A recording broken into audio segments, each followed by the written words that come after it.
semuanya, Assalamualaikum warahmatullahi wabarakatuh. Perkenalkan, nama saya Muhammad Hafiz Satari, absen nomor 22 dari kelas 12 MIPA 3. Di sini saya membuat video untuk memenuhi ujian praktek biologi dan juga PJOK atau olahraga. Nah, video ini akan menceritakan atau menerangkan penuh tentang Harvard Step Test. Jadi langsung aja kita lihat bagaimana sih cara atau proses Harvard Step Test-nya.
Nah, oke. Tadilah bagaimana proses saya melakukan Harvard Step Test tersebut. Nah, sekarang kita menghitung hasilnya ya. Jadi setelah 1 menit saya beristirahat, saya memperoleh hasil denyutan nadi saya 68 dari 30 detik penghitungan.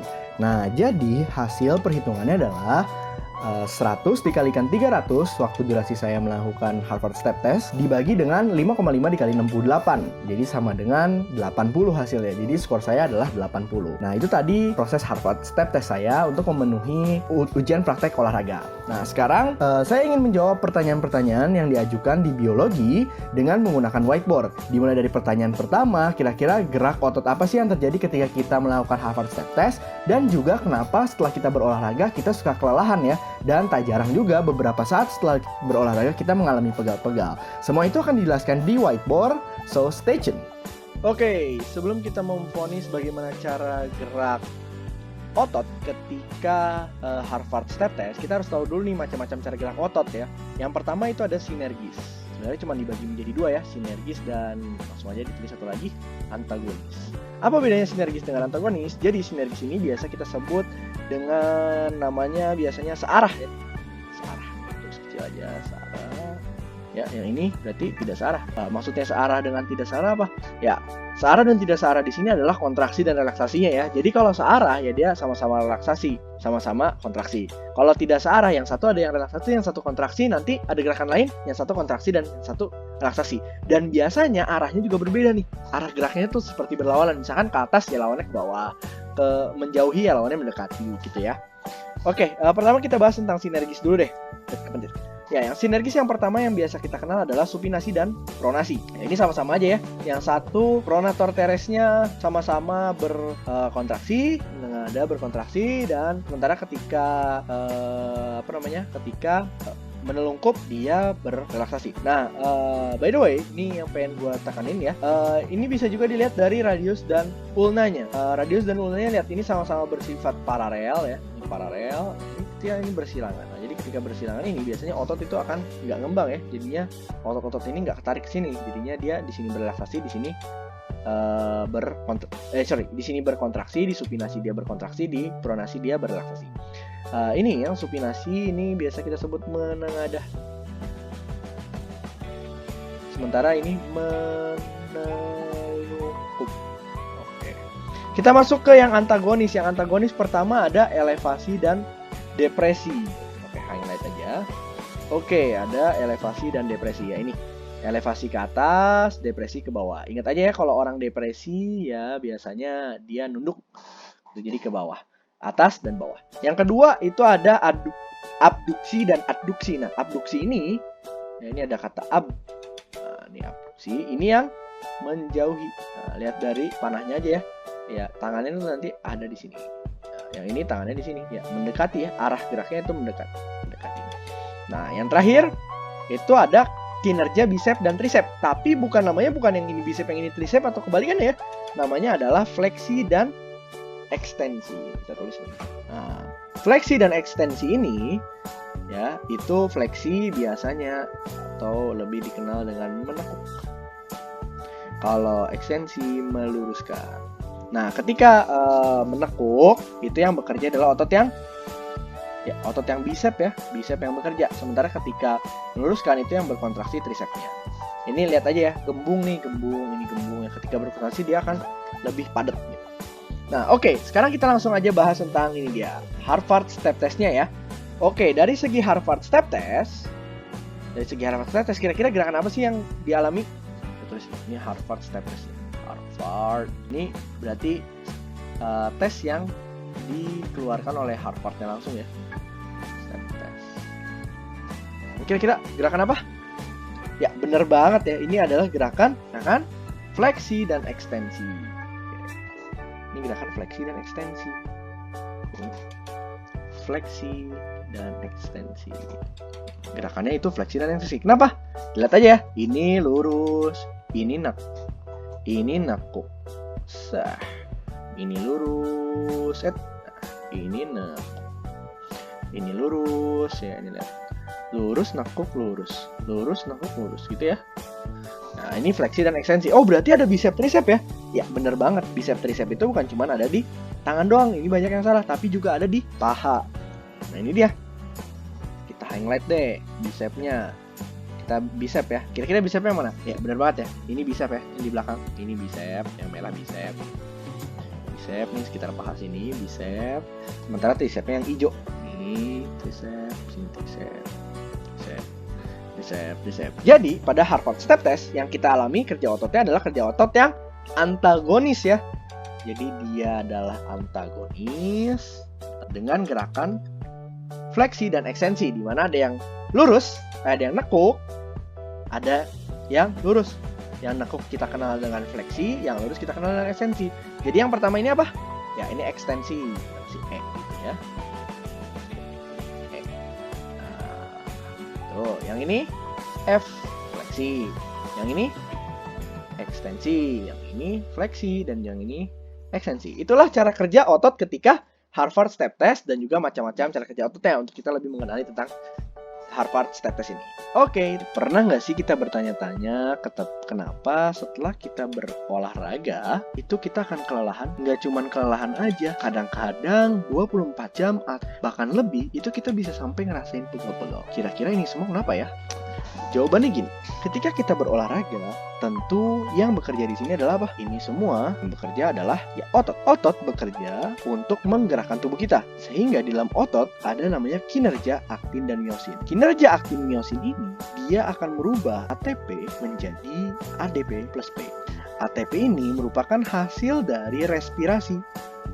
Nah, respirasi dalam tubuh. Di mana respirasi ini memerlukan O2 dan menghasilkan CO2. Menghasilkan CO2 sebagai hasil samping ya respirasi. Nah, ketika kita memerlukan banyak ATP, jadi dalam satu kali olahraga ini bisa banyak banget ATP yang kita butuhkan nih. Bisa banyak banget. Artinya ATP perlu diproduksi lagi. Jadinya kemampuan respirasi akan meningkat dan kebutuhan oksigen akan meningkat. Sehingga nggak jarang ya, ketika kita habis kelelahan ini kita apa? Ngos-ngosan. Ngos-ngosan ini sebenarnya bentuk cara tubuh untuk menghasilkan oksigen yang lebih banyak lagi gitu. Oksigen yang lebih banyak lagi. Nah, terus oksigen ini kan ketika kita hirup nggak langsung masuk aja ke dalam sel, tuh langsung terjadi pembentukan ATP, langsung jadi ADP plus P. Tapi harus diapa dulu? Ya benar banget, harus dipompa dulu sama jantung. Sehingga kadang setelah kita berolahraga, itu dan jantung akan berdetak kencang. Tuh, itu dasarnya. Jadi karena O2 ini dipompa ke seluruh tubuh oleh jantung, maka jantung ini akan berusaha untuk memompa terus. Terus kita akan ngos-ngosan ya, keluarin, masukin O2, keluar lagi CO2, masukin O2, keluarin, agar terciptanya ATP dan ADP plus P. Dan kadang-kadang keperluan ATP plus ATP ini itu kadang-kadang kurang, sehingga ATP ini suplainya harus ditambah dari apa? Dari fermentasi. Fermentasi ini adalah bentuk metabolisme selain respirasi, tapi nggak pakai O2. Jadi di sini nggak pakai O2. Jadi nggak bikin ngos-ngosan dong. Iya, tapi tubuh tuh lebih senang respirasi karena fermentasi ini menghasilkan senyawa toksik yang namanya asam laktat. Nah, banyak miskonsepsi bahwa asam laktat ini nih yang nyebabin pegel-pegel. Sebenarnya bukan loh. Asam laktat itu di dalam tubuh menurut hasil penelitian langsung diolah di dalam hati itu 1 jam setelah asam laktat ini terproduksi. Tapi kenapa ya kita bisa pegel-pegel tuh rentang 24-48 jam deh setelah berolahraga.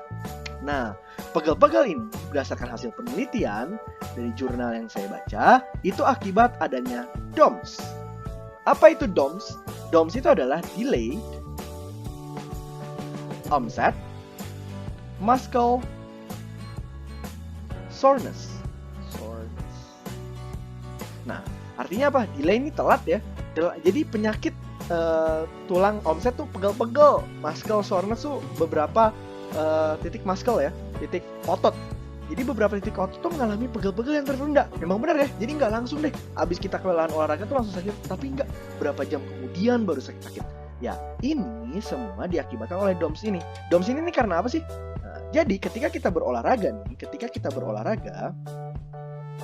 kita menggunakan sel-sel otot ya. Nih, anggap aja ini sel otot. Nah, sel otot ini karena olahraganya terlalu berat, misalkan berat nih olahraganya, lari kencang atau olahraga baru, itu akan mengalami kerusakan. Akan rusak.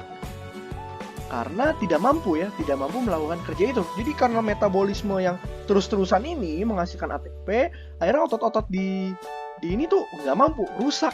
Nah, balik lagi ke sini ya, karena terus-terus melakukan metabolisme.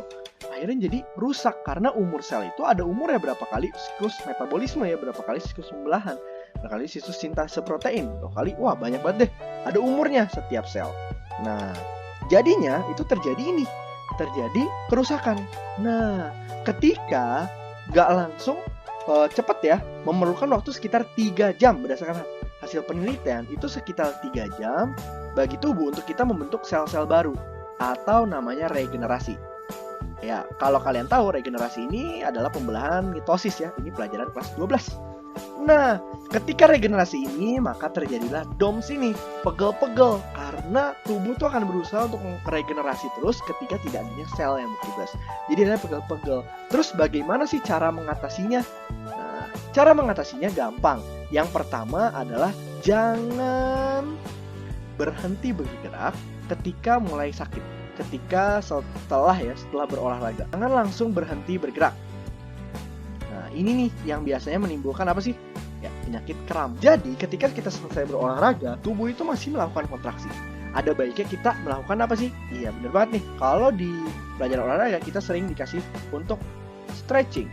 Ya, kurang lebih gini ya, stretch gitu. Stretching. Kenapa? Karena stretching itu dari mulai ujung kepala sampai ujung kaki untuk menyalurkan kontraksi otot sehingga ke seluruh tubuh.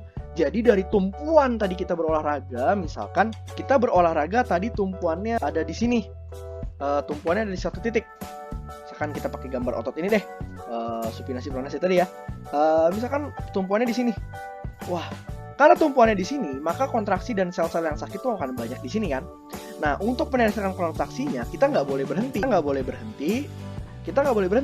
Dan kita harus menetlarkan atau mengubah kontraksi otot ke tempat yang lain secara bertahap. Sehingga pelan-pelan kontraksinya akan terus berkurang dan kembali ke normal.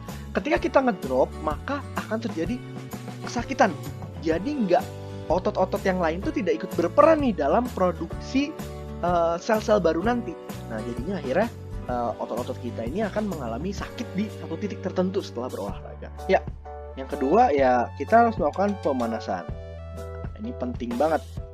Ya, jadi pemanasan ini agar ya otot-otot kita nih lebih siap lagi ya. Otot lebih siap untuk melakukan kerja-kerja berat nanti saat olahraga.